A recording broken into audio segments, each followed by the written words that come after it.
നമ്മൾ കൂടുതൽ നമ്മൾ ഒരു പാർക്കിൽ പോവാണ്. നമുക്ക് പാർക്കിൽ പോയെന്നൊക്കെ എല്ലാം പറയാം. നമുക്ക് അവിടെ എന്തൊക്കെയുള്ളത് നോക്കിയാലോ. Let's go. അങ്ങനെ ഞങ്ങൾ ചൈതന്യ പാർക്കിലേക്ക് പോവുകയാണ്. നമ്മൾ പോകുന്നത് നമ്മുടെ കാരിദാസ് പാലം വഴിയാണ് പോകുന്നത്. ബൈപ്പാസ് പാലം, പുതുതായിട്ട് പണിതിട്ടുള്ള ബൈപ്പാസ് പാലമുണ്ടല്ലോ, അത് ക്രോസ് ചെയ്താണ് പോകുന്നത്. അങ്ങനെ നമ്മൾ പാലത്തിലേക്ക് പ്രവേശിക്കുകയാണ്. വളരെ മനോഹരമാണ് കേട്ടോ ഈ പാലത്തിൻ്റെ ലുക്ക്. കാണുമ്പോൾ തന്നെ മനസ്സിലാവും.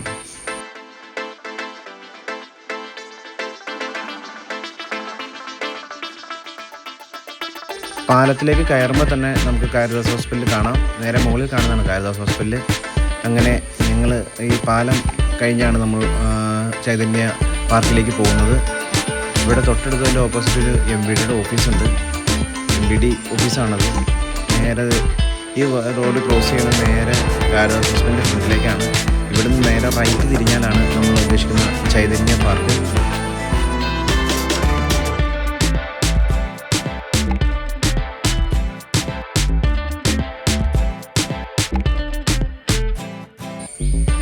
റോഡിൽ നിന്ന് തന്നെ കാണാം ചൈതന്യ പാർക്ക്. ഇത് ആ കാണുന്ന വലിയൊരു ബോർഡാണ് ചൈതന്യ പാർക്ക്. അവിടെ പാർക്ക് മാത്രമല്ല കേട്ടോ, എല്ലാ പച്ചക്കറികളും മരങ്ങളും ഔഷധവൃക്ഷങ്ങളും പെറ്റ്മൃഗങ്ങളും എല്ലാം ലഭിക്കുന്ന സ്ഥലം കൂടിയാണ് അവിടെ. ഇതാണ് ഈ പാർക്കിൻ്റെ കവാടം.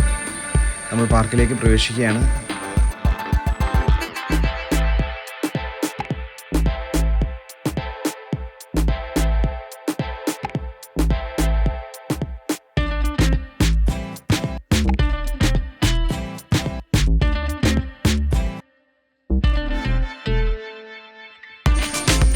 സൂര്യൻ്റെ പ്രകാശം നേരിട്ട് കണ്ണിലടിക്കുന്നതുകൊണ്ടാണ് ക്യാമറ ഇത്രയും ഇതായിട്ടിരിക്കുന്നത്. അങ്ങനെ നമ്മൾ നേരെ പാർക്കിലേക്കാണ് പോകുന്നത്. ഇതാണ് പാർക്കിലേക്കുള്ള വഴി.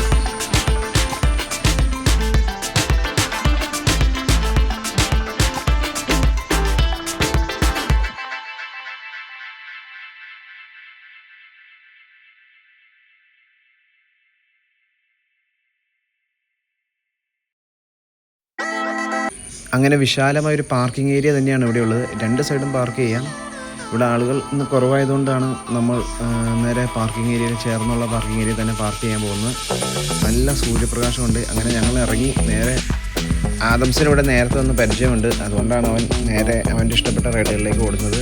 ഇവിടെ എൻട്രി ഫീസ് ഒന്നുമില്ല കേട്ടോ. എൻട്രി ഫീസ് ഫ്രീ എൻട്രിയാണ്, ആർക്കും വരാം. അതേപോലെ തന്നെ ഈ പറയുന്ന ചില റൈഡുകളിൽ കയറുന്നതിന്, അതായത് സൈക്കിള്, ജീപ്പ്, ജീപ്പ് അങ്ങനെ ചില റൈഡുകളിൽ കയറുന്നതിന് മാത്രമാണ് അവർ പൈസ ഈടാക്കുന്നതുള്ളൂ. വളരെ എന്താ പറയുക, ചെറുപ്പക്കാർക്കും അതായത് ഏത് പ്രായക്കാർക്കും വന്ന് വിശ്രമിക്കാവുന്നതും കളിക്കാവുന്നതുമായ ഒരു നല്ലൊരു എൻജോയ്മെൻറ്റുള്ള പറ്റിയ സ്ഥലം തന്നെയാണിത്. നമ്മുടെ ഡെയിലി എക്സസൈസ് ചെയ്യുന്നതിനുള്ള മെഷീൻസ് എല്ലാം ഇവിടെ ഉണ്ട്. അങ്ങനെ അവന്മാരുടെ ഇഷ്ടത്തിനനുസരിച്ചുള്ള റൈഡുകളിലൊക്കെ കയറി ആഘോഷിക്കുകയാണ്. കിട്ടിയ അവസരം അവർ ഒരിക്കലും വിടുന്നില്ല. കാരണം വളരെ പാർക്കിംഗ് പോക്ക് വളരെ കുറവാണ് ഞങ്ങളെ സംബന്ധിച്ച്.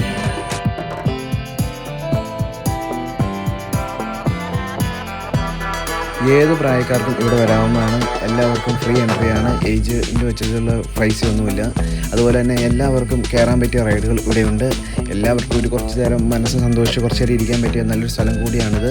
ഇവിടെ തൊട്ടടുത്തൊരു ഭക്ഷണശാലയുണ്ട്. അവിടെ ഉച്ചയ്ക്ക് ഫുഡ് മുതൽ എല്ലാം ഉണ്ട്. അപ്പോൾ എപ്പോൾ വന്നാലും എന്താ പറയുക, ഒന്നിനും ഒരു കുറവില്ലാത്തൊരു പാർക്ക് തന്നെയാണ്. ചില റൈഡുകൾ കയറുന്നതിന് മാത്രമാണ് ഇവർ പൈസ ഈടാക്കുന്നുള്ളൂ. ആ പൈസകൾ ഈടാക്കാതെ തന്നെ ഒരുപാട് റൈഡുകളുണ്ട് ഇവിടെ കയറിയാനും കുട്ടികൾക്ക് ആസ്വദിക്കാനും മുതിർന്നവർക്കും കുട്ടികൾക്ക് ആസ്വദിക്കാനും.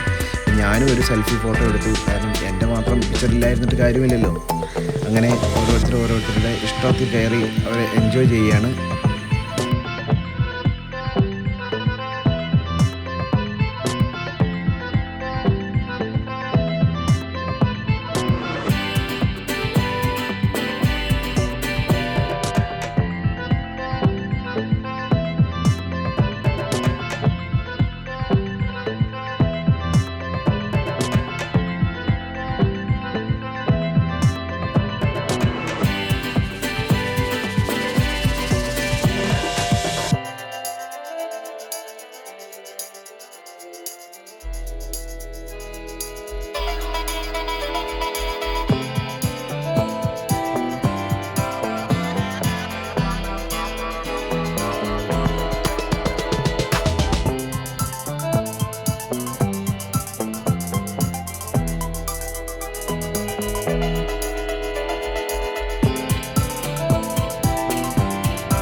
ഇവിടെ കാണുവാനായി ഒരുപാട് രൂപങ്ങളും കപ്പലിൻ്റെയും പടക്കപ്പലിൻ്റെയും പല വാഴ മറ്റേ ചക്ക ഒരുപാട് കാര്യങ്ങൾ ഇവിടെ പണിതുണ്ടാക്കിയിട്ടുണ്ട്. അപ്പോൾ കാണാത്തവർ തീർച്ചയായും ഇവിടെ വരിക. ഇവിടെ മുതിർന്നവർക്കും വരാം, കുട്ടികളെയും കൊണ്ടും വരാം. ഒരു പൈസയൊന്നും ഈടാക്കില്ല. പൈസ ഇല്ലാത്തവർക്കും ധൈര്യമായി ഇവിടെ വരാം. അതുകൊണ്ട് തന്നെ ആർക്കും നല്ല രീതിയിൽ എൻജോയ് ചെയ്തിട്ട് പോകാം. ഒരുപാട് പൈസകൾ നമ്മൾ മുടക്കുന്നുണ്ട് ഓരോ പാർക്കിലൊക്കെ കയറിയിട്ട്, പക്ഷെ അവിടെ ഒന്നും കാണുന്നില്ല.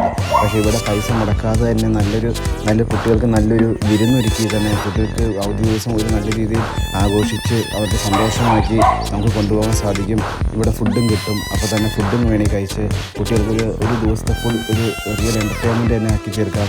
ഒരു ദിവസം ഇല്ലെങ്കിൽ ഒരു 3-4 മണിക്കൂർ കുട്ടികളെ കൊണ്ടുവന്ന് നല്ലൊരു എൻ്റർടൈൻമെൻറ്റ് ആക്കി തീർക്കാൻ സാധിക്കും. ഇവിടെ നമ്മുടെ കോട്ടയത്തുള്ള തേളകത്തിനാണ് ഏറ്റുമാനൂർ കഴിഞ്ഞ് കാരിദാസ് കഴിഞ്ഞ് തൊട്ടടുത്ത് തന്നെയാണിത്. അപ്പോൾ തീർച്ചയായും നിങ്ങൾ വരിക. ഒരുപാട് രൂപങ്ങളും ഇവിടെ പണിതിട്ടുണ്ട്. ശരിക്കും ഒരു റിയൽ എൻജോയ്മെൻറ്റ് തന്നെയാണ് ഇവിടെ.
അത് കഴിഞ്ഞ് ഞങ്ങൾ നടന്നത് അവിടുത്തെ പച്ചക്കറിയും ഫലവൃക്ഷങ്ങളും വിൽക്കുന്ന സ്ഥലത്തായിട്ടാണ്. അവിടെ അക്വേറിയം ഉണ്ട്, മത്സ്യങ്ങളുണ്ട്, പെറ്റ് അനിമൽസ് ഉണ്ട്, എല്ലാം ഒറ്റ കൊടക്കീഴിൽ തന്നെയാണ് ഈ ചൈതന്യയിലുള്ളത്. അപ്പോൾ ഫലവൃക്ഷങ്ങൾ മേടിക്കുന്നതിനും ചെടികൾ മേടിക്കുന്നതിനും എന്ത് പറയുക, പെറ്റ് അനിമൽസ്, ഡോഗ്, പൂച്ച, എല്ലാ സാധനങ്ങളും ഇവിടെയുണ്ട്. അതേപോലെ തന്നെ നമുക്ക് അലങ്കാര മത്സ്യങ്ങൾ എല്ലാം ഇവിടെ ഒറ്റ കുളക്കീഴിൽ കിട്ടും. എല്ലാത്തിൻ്റെയും വില അവർ ഇതിൽ എഴുതി വെച്ചിട്ടുണ്ട്. നമുക്ക് ഇഷ്ടമുണ്ടെങ്കിൽ മേടിക്കാം. ഒരുപാട് എന്താ പറയുക, റംബൂട്ടാൻ, മാവ്, എല്ലാം, നമ്മുടെ പ്ലാവ് എല്ലാം ഇവിടെ ഉണ്ട്. വിയറ്റ്നാം പ്ലാവ്. റേറ്റ് ഞങ്ങൾ ചോദിച്ചു. നോർമൽ റേറ്റ് തന്നെയാണ് ഇവിടെ ഉള്ളത്. തൽക്കാലം നമുക്ക് ഇതിൻ്റെ ആവശ്യമില്ലാത്ത കാരണമാണ് നമ്മൾ മേടിക്കാതിരുന്നത്. എന്നാലും 1-2 സാധനങ്ങൾ നമ്മൾ മേടിച്ചു, നമ്മൾ കാണിക്കുന്നില്ല. അങ്ങനെ ഞങ്ങളൊരു ഒരുപാട് കാണാം. ഇതിൻ്റെ അകത്തേക്ക് കയറി ഒരുപാടുണ്ട്. ഇതിനകത്ത് കാണാം. പലതരം ഫലവൃക്ഷങ്ങളും പലതരം ചെടികളും അങ്ങനെ ഒരുപാട് കാണാനുണ്ട് ഇവിടെ.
അങ്ങനെ ഞങ്ങൾ പുറത്തിറങ്ങി. ഞങ്ങളിനി പോവുകയാണ്. അപ്പോഴാണ് കണ്ടത് ഇതിന് നേരെ ഓപ്പോസിറ്റ്, അതായത് നമ്മുടെ ചൈതന്യയുടെ നേരെ ഓപ്പോസിറ്റാണ് നമ്മുടെ പുഷ്പഗിരി സെൻറ്റ് ജോസഫ് ചർച്ച്. എന്ത് മനോഹരമാണ് ഈ പള്ളി കാണാൻ. എന്നാ ലുക്കാണ് ഈ പള്ളി കാണാൻ, നോക്കിയിട്ട് മതിയാവുന്നില്ല. അമ്മാതിരി അടിപൊളി ലുക്കുള്ള പള്ളിയാണ് പുഷ്പഗിരി പള്ളി. ഈ പള്ളിയിൽ ഒരു ദിവസം പോകണം എന്തായാലും. അപ്പോൾ